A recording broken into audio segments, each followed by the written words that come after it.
off in our number 5 spot, speed limits. Yeah, that's right, the Queen can drive as quickly as she wants. Speed is nothing to the Queen. But being the amazing Queen that she is, she doesn't abuse this power. She's always a safe driver. Plus, nowadays, she doesn't really drive that much anyways, as she has a personal driver. But she can technically break any speed limit rules anywhere in the country. On top of being able to be a speed demon, she also doesn't have to drive with a license. Licenses are issued in the Queen's name, yet she's the only person in the UK who doesn't legally need one. She also doesn't need a number plate on her car. Yeah, just breaking all the road rules. But fun little fact for you guys, the Queen is actually quite good behind the wheel. She learned to drive during World War II when she operated a first aid truck. She also knows how to change a spark plug. And number 4, Facebook. That's right, the Queen even joined Facebook. This happened back in November of 2010 when she created a page called British Monarchy. This page featured royal news, photos, videos, and speeches. However, it's not possible to private message the Queen or send her a poke through the site. And not only that, the Queen is also on some other social media sites as well. Take Twitter for example. She joined that before Facebook back in 2009. On the account, teams at Buckingham Palace tweet daily updates. Not very surprising, but none of the royals actually tweet themselves. Yeah, as I just mentioned, they have people who do that for them. At number 3, weird gifts. So it's no surprise that the Queen has received many gifts during her reign, but it might shock you to learn about what some of those gifts were.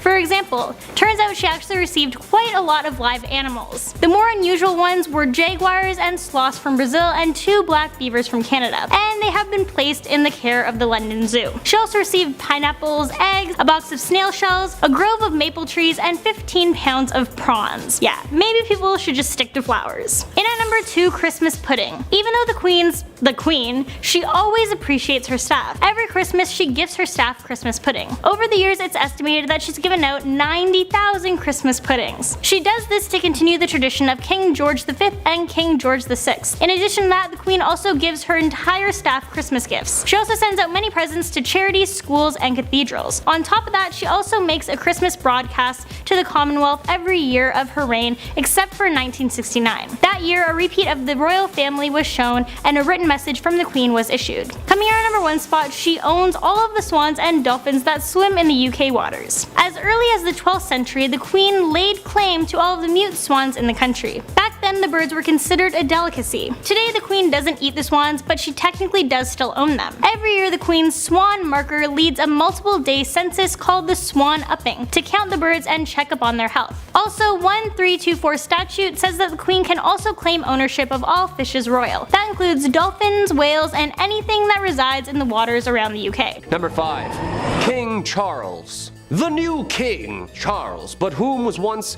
Prince Charles, the infamous Prince Charles. Yes, seems him and Zeus have a couple of similarities there, you know?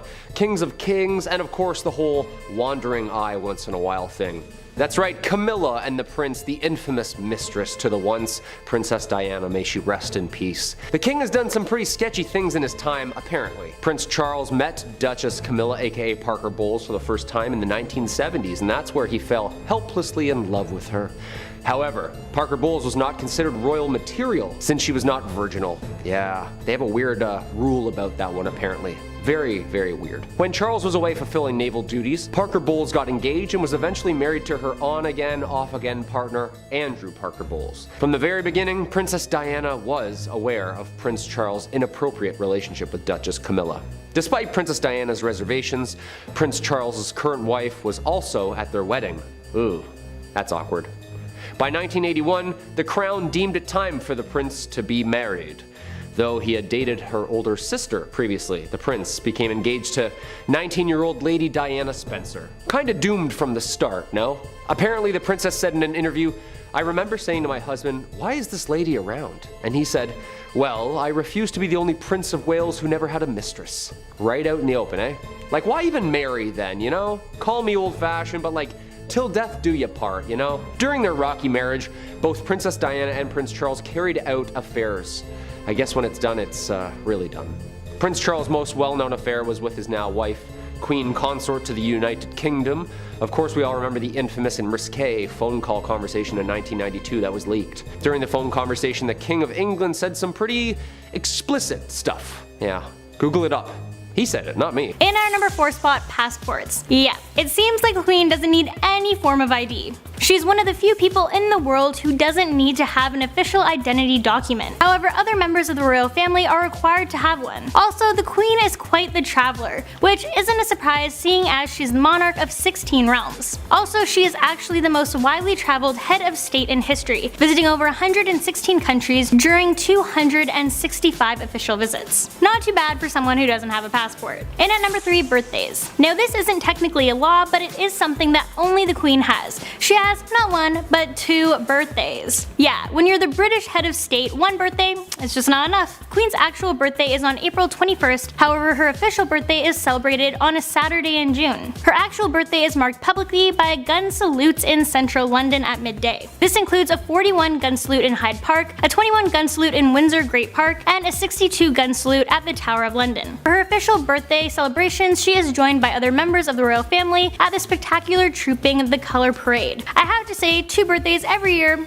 it would be pretty awesome. Coming in at number 2, taxes. Something people hate more than anything is paying taxes. It's just a pain in the butt. And if you don't get a return and owe money, it just stings that much more. When tax season rolls around, that's when I miss working at Cineplex for minimum wage. I would always get a nice chunk of change back from my taxes, but sadly, those days are over.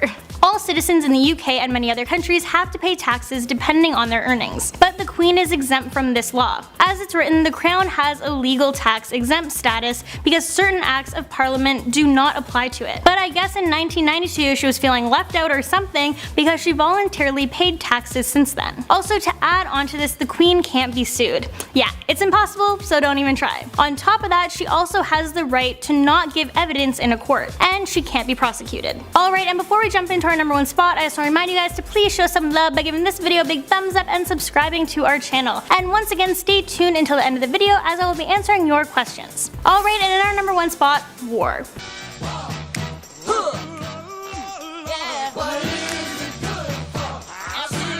Yeah, so technically if the Queen wanted to, she could start a war against any country at any moment. As we know, in practice, these decisions are made by Parliament, but they officially do need the Queen's permission.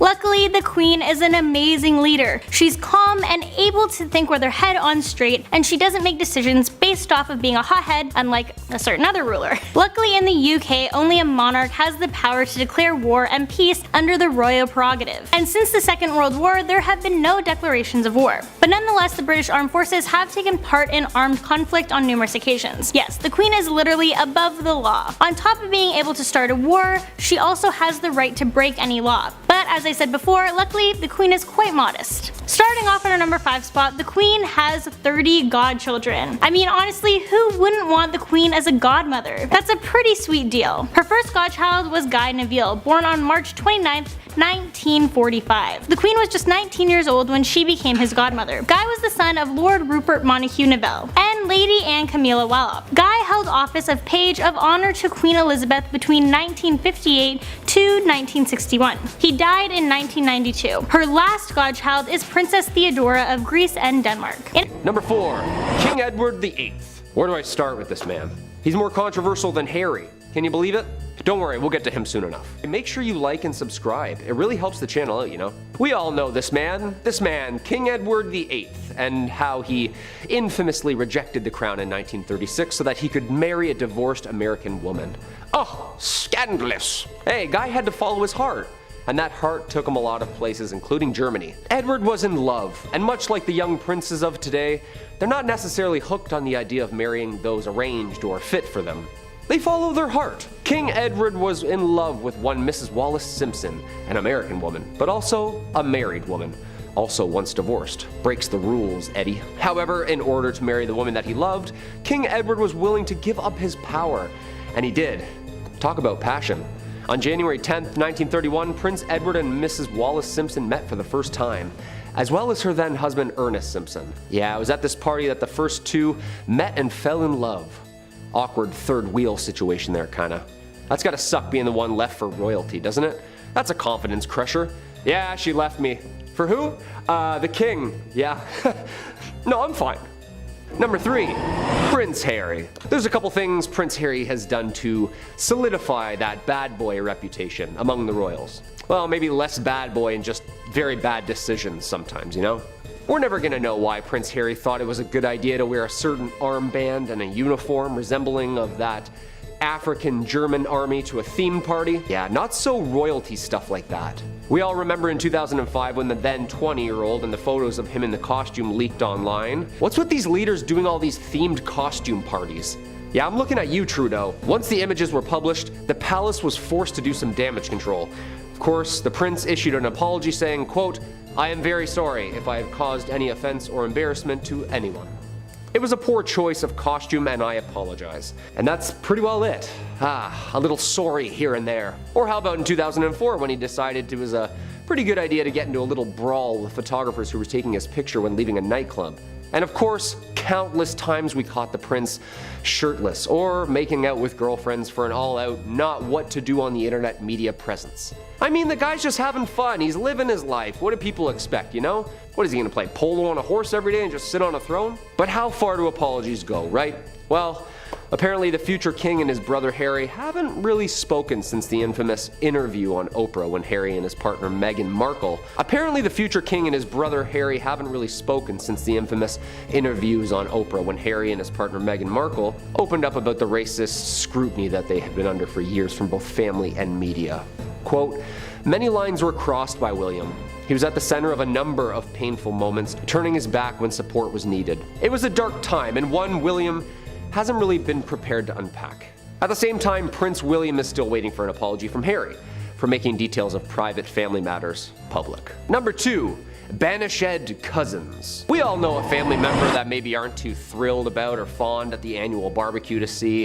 A little family history, a little, oh great, look, so-and-so's here. Born in 1919 and 1926, Nerissa and Catherine Bowles-Lyon were two of the daughters of John Herbert. John was the brother of the Queen Mother, and so Nerissa and Catherine were first cousins of Queen Elizabeth. Royal first cousins. Tempting for some and hated by others. Sadly, though, they were never really able to live the life of a royal family member. In the medical terminology of the early 1940s, the sisters were diagnosed as, quote, imbeciles, and never really learned to speak. In 1941, they were admitted to the now closed Royal Earlswood Institution for Mental Defectives and were allegedly treated by their family as though they never existed. That's creepy. In a 1963 edition of Burke's Peerage, basically a family lineage chart, it listed Nerissa as passing away in 1940 and Catherine passing away in 1961. But they weren't dead at all. It wasn't until 1987 that the story of the sisters' existence was even published. In fact, it was reported that Nerissa actually had died in 1986, and Catherine was still alive at the time, sadly passing away in 2014. A scandal instantly erupted when it emerged the royal family had apparently tried to erase two of its members from their lives. In a 2011 documentary titled The Queen's Hidden Cousins, nurses and staff at Earlswood were interviewed and confirmed that to their knowledge, the royal family had never even sent the sisters a card, gift, or visit, sadly. In fact, when Nerissa died, none of the family was at the attendance of the funeral. That is horrible. Number 1. Cousin kissers. Speaking of lineage and keeping the bloodline, well, within the bloodline, the royals have had their fair share on incestuous relationships straining back almost 1,000 years. The Egyptians did it, the Romans did it, and of course, the Brits have done it. Hey, when you're perfect, it's hard to find anything else perfect. Of course, lots of the royal family has been related to the people they marry. Cousins, again, a small theme with the royals. Not only do they like banishing them, sometimes and more often than once, they fall in love with them. King George IV and Caroline of Brunswick, first cousins. Queen Victoria's uncle King George IV married his cousin Caroline. George was the son of King George III, who was the younger brother of Princess Augusta Frederica. Caroline was the daughter of Princess Augusta Frederica. Of course, Queen Victoria and Prince Albert are first cousins as well. Yeah. Queen Victoria and Prince Albert were first cousins, having shared the same grandfather, Francis, Duke of Saxe-Coburg-Saalfeld. Victoria was the daughter of Francis's daughter, Princess Victoria of Saxe-Coburg-Saalfeld. Albert was the son of Francis's son, Ernest III, Duke of Saxe-Coburg-Saalfeld, and in 1863, King Edward VII, who was then known as Prince Albert Edward, married Alexandra of Denmark. Edward was the son of Queen Victoria and was the great-great-grandson of King George II. Queen Alexandra of Denmark was also a great-great-granddaughter of King George II, making them third cousins. And of course we come to the late Queen Elizabeth and Prince Philip, third cousins. Both Queen Elizabeth II and her husband Prince Philip could call Queen Victoria great-great-grandma, making them related. Elizabeth is the great-granddaughter of King Edward VII, Queen Victoria's son. Philip's great-grandmother was Princess Alice, Queen Victoria's daughter. Dude, trust me, I had cue cards laid out on the floor while researching this. I felt like I was mapping the Game of Thrones family tree. Yeah, so many Williams and Edwards, you know? Like, we need some new names, people.